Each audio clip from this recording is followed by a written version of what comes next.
में हमारा Indian economy चल रहा है और हमारा आज का टॉपिक है agriculture and food management. First 5 year plan के एंड तक आते आते जो मिडिल मैन था उसको रिमूव कर दिया गया, कुछ छोटे मोटे स्मॉल एरियाज को छोड़ के। अब फार्मर्स की बेटरमेंट के लिए भी कुछ मेजर्स लिए गए, like regulation of taxes, taxes को रेगुलेट कर दिया, फार्मर को सिक्योरिटी के राइट्स दे दिए गए और कुछ फार्मर्स को लैंड ऑनरशिप के राइट्स भी दे दिए गए।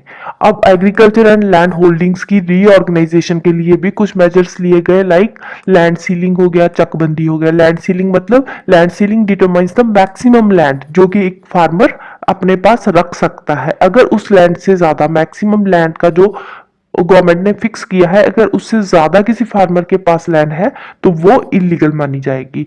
चकबंदी मींस कि aggregate the divided and broken land, कोई भी डिवाइडेड या ब्रोकन लैंड को एक ही जगह पे एग्रीगेट करके फार्मर को दे देना। सपोज किसी फार्मर के पास थोड़ी सी लैंड यहाँ पे है, थोड़ी सी यहाँ पे है, थोड़ी सी यहाँ पे है, तो ये सारी लैंड को इकट्ठा करके उस फार्मर को एक ही जगह पे चकबंदी के थ्रू लैंड दे दी जाती थी। अब कोई भी लैंड एरिया जो 1 हेक्टेयर से कम का है उसको बोलते थे मार्जिनल लैंड होल्डिंग्स।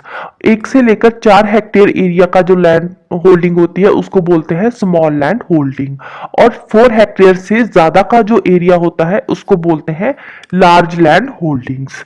चकबंदी को इंडिया में फर्स्ट टाइम 1920 में इंप्लीमेंट किया था बड़ौदा में। ग्रीन रेवोल्यूशन स्टार्ट हुई थी थर्ड 5 ईयर प्लान के टाइम पे, 1960s का टाइम जिसको हम बोलते हैं। क्यों? क्योंकि ग्रीन रेवोल्यूशन की कोई एग्जैक्ट डेट वगैरह नहीं है कि इसी डेट पे ग्रीन रेवोल्यूशन आई थी। अगर आप गूगल पे भी सर्च मारोगे या किसी भी बुक में देखोगे तो 1960s का टाइम ही दिया हुआ है। जो ग्रीन रेवोल्यूशन का मोस्ट पॉजिटिव इफेक्ट पड़ा था वो पड़ा था वीट की क्रॉप पे, क्योंकि वीट की जो प्रोडक्शन थी ना वो उस टाइम पे 500% इंक्रीज हो गई थी। अब फार्मर्स जो फाइनेंस लेते हैं एग्रीकल्चर को ग्रो करने के लिए, जो कुछ पैसा उधार पे लेते हैं वो कुछ अनऑर्गेनाइज्ड सोर्सेस से भी लेते हैं, कुछ ले लेते हैं ऑर्गेनाइज्ड सोर्सेस से। अब सबसे पहले हम देखते हैं अनऑर्गेनाइज्ड सोर्सेस कौन से हैं जहां से कि फार्मर एग्रीकल्चर फाइनेंस लेते हैं। वो आ जाते हैं मनी लैंडर्स हो गए, मनी डीलर्स हो गए, रिलेटिव्स हो गए। अब मनी लैंडर मनी डीलर कौन हो गए? जैसे सेठ वगैरह होते हैं। रिलेटिव हो गए हमारे रिश्तेदार, बिजनेसमैन, कोई बड़ा बिजनेसमैन है उससे भी ले लेते हैं फाइनेंस। लैंडलॉर्ड जिनके पास बहुत सारी जमीनें हैं उनसे ले लेते हैं, या फिर कमीशन एजेंट्स, जो एजेंट्स उनको फाइनेंस दिला देते हैं और बीच में अपना कमीशन ले लेते हैं। नेक्स्ट आते हैं ऑर्गेनाइज्ड सोर्सेस। ऑर्गेनाइज्ड सोर्सेस कौन से हैं? कोऑपरेटिव कमेटीज हो गई, कोऑपरेटिव बैंक्स हो गई, कमर्शियल बैंक्स हो गई, रीजनल रूरल बैंक्स हो गई, या फिर गवर्नमेंट से भी एग्रीकल्चर फाइनेंस ले लेते हैं। कोऑपरेटिव क्रेडिट ऑर्गेनाइजेशन शुरू हुई थी 1904 में सबसे पहले, और जो प्राइमरी कोऑपरेटिव कमेटीज है वो क्रेडिट देती है शॉर्ट पीरियड के लिए, और जो state cooperative agriculture and rural development bank है वो क्रेडिट देती है लॉन्ग पीरियड के लिए। फिर आती है land development bank. Land development bank establish हुई थी 1919 में in the form of land mortgage bank. Land development bank देती है लॉन्ग टर्म लोन्स फार्मर्स को। फिर हम बात करते हैं नबार्ड की। NABARD means national bank for agriculture and rural development, जिसको नबार्ड भी बोलते हैं।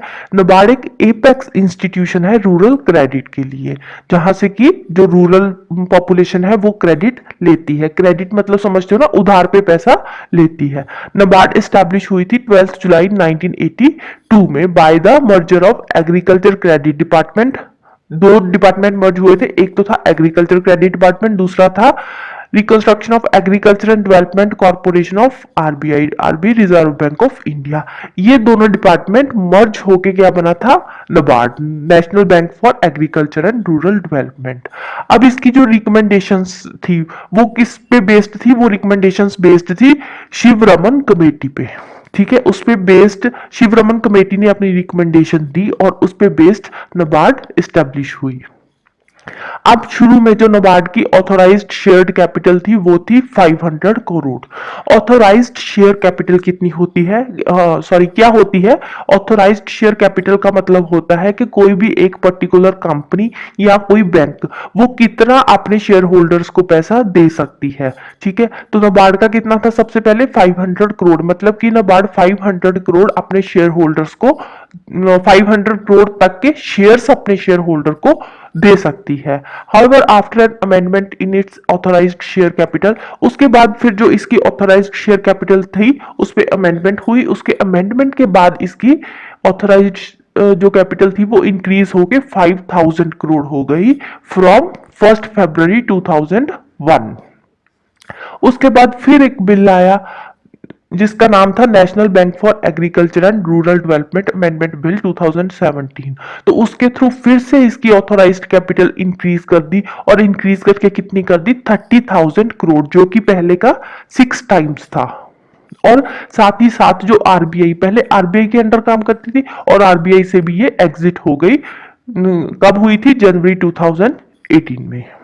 फिर बात करते हैं नेशनल फूड सिक्योरिटी एक्ट 2013 की। अब इसका मेन ऑब्जेक्टिव क्या था नेशनल फूड सिक्योरिटी एक्ट का, इसका मेन ऑब्जेक्टिव था न्यूट्रिशनल सिक्योरिटी देना ह्यूमन को, ठीक है, by ensuring access to adequate quantity of quality food, लोगों को एडिक्वेट क्वांटिटी में क्वालिटी फूड देना at affordable prices, so that कि जो लोग हैं वो अपनी लाइफ डिग्निटी के साथ जी सकें। अब इस एक्ट को नोटिफाई किया था 10 सितंबर 2013 में, और उस टाइम पे इसके अंदर कितने हाउसेस कवर हुए थे, 75% रूरल पॉपुलेशन और 50% अर्बन पॉपुलेशन, जिनको की सब्सिडाइज्ड प्राइस पे फूड ग्रेन्स मिलते थे अंडर टीपीडीएस।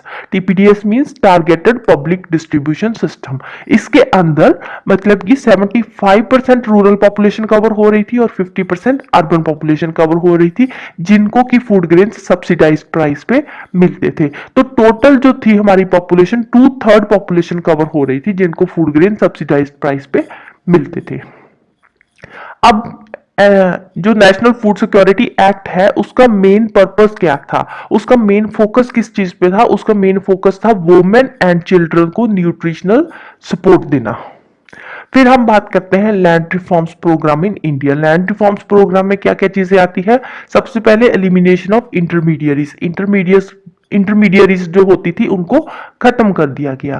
फिर आते हैं डिनेंसी रिफॉर्म्स। पहले होता था ना, टेनेंट्स वगैरह होते थे, रेंट बड़े ज्यादा हाई होते थे, तो वो उन सब चीजों को रेगुलेट कर दिया कि हाँ एक फिक्स रेंट होगा और टेनेंट का भी कुछ लैंड ओनरशिप उसमें होगी।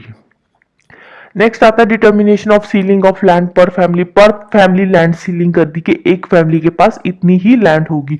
अगर उससे एक्स्ट्रा लैंड है, उस फैमिली के पास सरप्लस लैंड है, तो उस सरप्लस लैंड को लैंडलेस पीपल के बीच में बांट दिया जाता था। कंसोलिडेशन ऑफ होल्डिंग्स तकबंदी कर दी, कंसोलिडेट कर दी होल्डिंग्स, ऐसे नहीं अलग अलग जगह पे टुकड़ों में बटी हुई है, एक ही जगह पे लैंड फार्मर्स को दे दी। This is all about today. Next हम करेंगे प्लानिंग इन इंडिया। अगर वीडियो अच्छी लगी हो तो लाइक कर देना, शेयर कर देना और चैनल को सब्सक्राइब कर देना। Thank you, bye bye and have a nice day.